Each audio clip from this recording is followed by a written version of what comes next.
All right, in this session, I talked in the previous session about demonstrating using actual real-life companies how diversification works. What is unsystematic risk? What is systematic risk? And so I have this spreadsheet. It's available on Blackboard. It's called Simple Diversification. I just brought in some adjusted prices for 9 companies: Apple, Ford, Bank of America, 3M, General Dynamics, AT&T, CVS, Walmart, and Exxon. So there's my 9 companies, and the adjusted price allows me to calculate those holding period returns on a weekly basis. And when I do that, here's my weekly returns, and I can get an average return. Remember, to annualize the average return, you just take the average times 52, because there's 52 weeks. And then on standard deviation, we can't multiply standard deviation by 52 to annualize it. We multiply it by the square root of 52. And so here's Apple. Apple has the highest return of any of these companies. They also have the highest standard deviation. If you move down, Exxon has the lowest standard deviation, and they have a lower return. It's not too bad. It's actually one of probably in the top 3 or 4, but it has the lowest risk. And so, let's look what happens when we start adding these firms. This is individual numbers. What if we start adding them together in a portfolio? What if we put Apple and Ford into a portfolio? What would its return be? Well, its return, if you have 50% in Apple and 50% in Ford, your return over that last 30 years or so would have been 20.44%, which is nothing more than the average of 27% and 13%. But what would your risk have been? Well, the average of the risk, the average of 42% risk and 39% risk, is 40.69%. But if you look over here where it says 2, the 2 means I have the first and second stock in my portfolio. The risk is actually 31.87%, much lower than the average of the 2. And as you go across, you'll notice that as you add more stocks, the risk is dropping. So what is happening to the return? Well, the return of this portfolio is of these 9 stocks. If you had an equal allocation of these 9 stocks on a weekly basis, you rebalance every week, and that would give you your return. Your return would be 18.45%, which actually is nothing more than the average of these 9 firms. If you want to figure out your return of having 9 stocks equally weighted and rebalanced every week, it would just be the average of those. So the average of those 9 stocks, that return is 18.45%, which is the average of this portfolio. But the risk of this portfolio is only 18.09%. If you compare that to the average of the standard deviations, which is 30%, you can see our portfolio has a much lower risk than the average risk of the stocks. And in fact, look at that 18.09%. It's actually lower than the standard deviation of any company of these 9. That's the amazing thing about risk, is when you combine companies, some of the risk disappears. In fact, a lot of the risk disappears. And so the risk of the portfolio is actually lower than the risk of any of the individual names. And why is that? You can just look at the numbers and see. Look in our first week. Apple was down 3.64%, but Ford and Bank of America were both up that week. You go forward a few weeks, and Apple's up 4.8% when Ford and Bank of America are down. Then you go to a huge week for Apple. They're down 14%. That's terrible. Bank of America is down, but at least Ford helped you, being up 6%. There are times when they're all down. There are times when they're all up, you can see. But there's enough times where they're doing very different things. You can see that quite a bit. I mean, there's a week where they're all down. That's pretty bad. But then the next week, Apple's up a bunch when the other 2 are down. And Apple's up next week, and Bank of America. So you can just see they're all over the place. And because of that, the risk of our portfolio is much lower than the average risk of the stocks. That's what diversification is, and that's what we mean when we talk about beta. Beta measures systematic risk. It's measuring what risk remains when we start combining these companies. Some risk disappears. We call that unsystematic risk. That's company specific. It goes away. But there's some risk that remains, and beta is measuring that risk. So how do we calculate beta? How do we figure out how much systematic risk a stock has? The average stock has a systematic risk of the average, average company for the stock market. So the stock market's beta is 1. So what we're going to try to figure out is what are those companies that have betas greater than 1. We call those cyclical companies. And what are those companies that have a beta less than 1? We call those defensive companies. So Ford would be a cyclical company with a beta greater than 1. Kroger's would be a less sensitive, a defensive company with a beta of less than 1. We talked about this earlier when we were preparing for exam 1. We talked about beta as one of your distinctions that you talk about with stocks. So are they defensive or cyclical? Once you know whether your firm is defensive or cyclical, you want to know if you're Ford, how far above 1 do we go? Or if you're Kroger, you want to ask how far below 1 do you go? And we're going to bring in 2 things to do that: operating leverage and financial leverage. A firm with high operating leverage is going to push their beta. If they're above 1, it's going to push it much further above 1. If a firm is defensive but they have a lot of operating leverage, then their beta will be closer to 1. So maybe their beta was 0.7, but then you discovered they had a lot of operating leverage, so you push it up to 0.8 or 0.85. Maybe Ford's beta would be 1.5, but then you notice they have a lot of fixed costs, so you push it up to 1.85 or 1.9 or 2.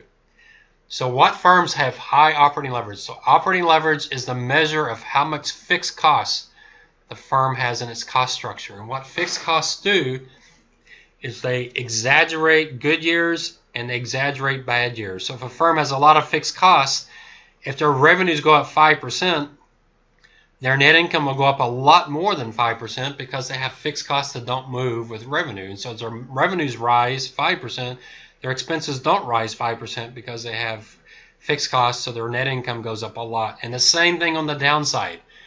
If their revenues fall 5% and they have a lot of fixed costs, they have to keep paying those costs even though their revenues are falling. And that means that their net income will fall a whole lot more than their revenues. That makes them much more sensitive, makes their betas higher. Where do fixed costs come from?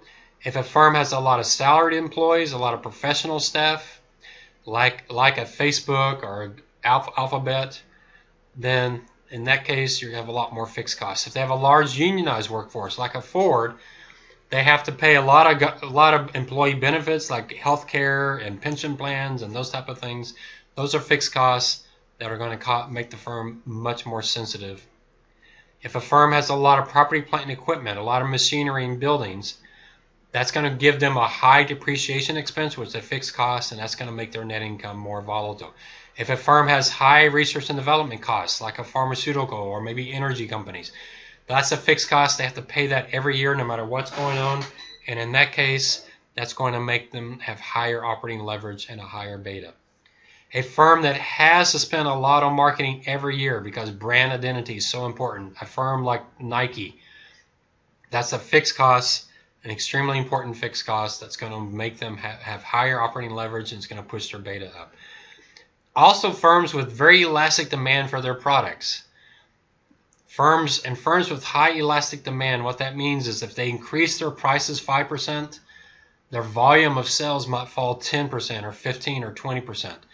So the increase in price is more than offset by the reduction in volume. A firm with inelastic demand, they can raise their prices 7% and their volumes may only fall 2 or 3%. And so that implies a lower beta. So firms with very elastic demand have high betas. Firms with inelastic demand, maybe tobacco is one you would think of. So governments put all these taxes on tobacco, but they keep selling their product because it's a very inelastic demand product. Healthcare has very inelastic demand because people are going to go to the doctors. Even if doctors charge more, they're going to go to the doctors, especially because insurance is paying for so much. But also health is so important, they're going to pay for it no matter what. How do you measure how much elasticity there is in the price demand of their product, or how much fixed cost they have? And here's my theory. Firms with very elastic demand for their product, their customers are very sensitive to price changes, then they should have a very volatile gross margin. firms with very inelastic demand for their product should have very low volatility of their gross margins. And then firms that have high degree of fixed costs and price elasticity, they should see very volatile net margins. And I'll show you a spreadsheet we're going to use for paper 3 to help you decide the operating leverage of your firm by looking at the standard deviation of gross margins and net margins. All right, so there's your operating margin. Higher operating leverage, operating leverage. Higher operating leverage should mean higher betas. The second one we'll look at is financial leverage. Very straightforward. How much debt does the firm have? So Kroger's is definitely a defensive company. They have very low fixed costs because they have if coffee prices go up, they charge more for coffee, so they tend to have very stable gross margins. And they tend to have an hourly workforce, so that gives them very flexible variable cost type of structure. However, Kroger's has a lot of debt, and because they have a lot of debt, a firm you might normally use a 0.6 beta for, you might push it up to 0.8 or 0.9 because they have so much debt.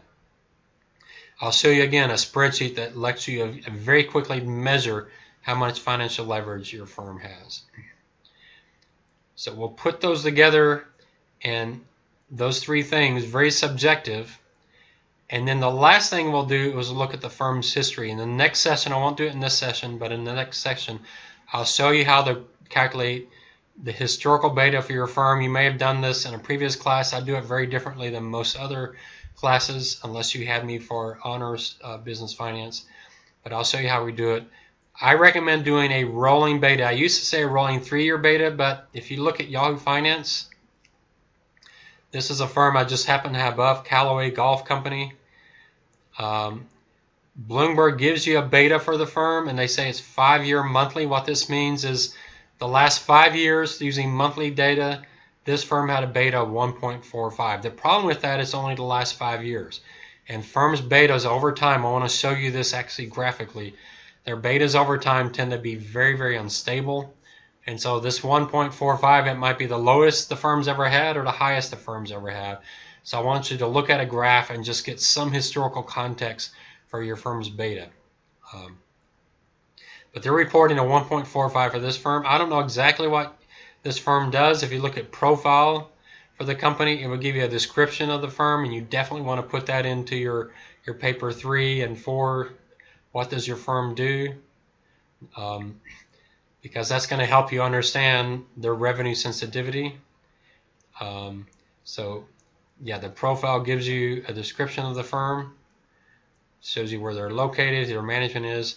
So it manufactures and sells golf clubs and golf balls. Well, that's probably a high beta. That tends to be a luxury good. People probably, if they're losing their jobs and we're in a recession, they're probably not going to buy as much golf equipment. So, Kroger's would be a defensive firm. Callaway Golf would probably be a cyclical company. So that's how I walk through this process. I've been using this process for several years. It made me a little nervous because I didn't know any of the professors who were using this process. And then I was watching an online class by Dr. Demadarin. He's just retired from New York Stern School of Business, very well known, highly respected professor. And I was shocked that he uses the exact same 4 steps that I use. If you see his video, you would think that I stole this from him, but actually it's just coincidental that he uses the exact same approach that I use. So what do we use with beta? Once we have it, we're going to put it into the capital asset pricing model. Hopefully you had this in business finance. It gives you the discount rate for stocks. We call that KE, the cost of capital for equity. It's the risk-free rate plus beta times the market risk premium. Maybe the most famous formula in all of finance. We'll talk later how to get the risk-free rate and the market risk premium. You'll be doing that when you do paper 3. In fact, this is what your goal in paper 3 is to come up with a discount rate for your firm. So you have a section on the risk-free rate, a section on the market risk premium, and then a much larger section on beta. And we'll get into that later. I'll give you an actual example to do that. So KE, or the discount rate, capital asset pricing discount rate for stocks. It's also the cost of equity capital. It's your required return. It's your expected return. It's all of those things. It implies that firms with high betas have historically have higher required returns and so should have historically higher returns in the past. If you look at the actual data, there's a lot of debate about this. I've seen it both directions. Most research I've seen says that actually it's the exact opposite. Firms with low betas have actually had higher returns than firms with high betas. That brings in question the entire capital asset pricing model. But there is some debate of that, and there's some who think you have to make an adjustment to that. But we'll get into that more, especially as we get ready for paper 3. But for right now, I just want to expose you to the concept of forecasting your beta, coming up with a beta for a company. Next session, I'll show you how to do the historical beta, and I'll introduce you to a spreadsheet that helps you with operational and financial leverage.